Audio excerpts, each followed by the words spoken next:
हवा जोर से चल रहा है, फेरो मेघ एकदम अन्हार केने आबि रहा है। बुझाइया फेरो मिथिला में गड़गड़ौल हेतै। पूर्वा हवा के जोर नहीं देखै छ। अरे बहुत जोर छे हवा। हवा कते तेज छे कि मोबाइल हाथ में जे पकड़ने छिए से जेना बुझाइ छे उनार भेल जाइ छे ने यो। गजब छे। जो जो हवा बढ़ै छे बुझियो तो मेघ अबै छे, लटकल रहै छे, एकदम लटकल जा रहल छे, चारों बगल कोरी पकड़ लेलकै। जहिना ई हवा कनी रुक जेतै ने हाँ। बना के बरसो आबि अब बस हवा बंद कि बुनी चालू, बस एतबे चलि रहल छै अपना सबके मिथिला में।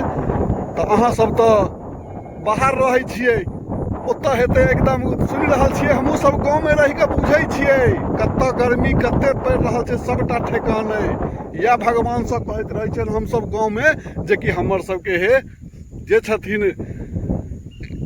लागि भाग इम्हर उम्हर जे होइ छै मनुखक लक्षण, ओहि हिसाब से हुनका सबके तंदुरुस्त रखबै।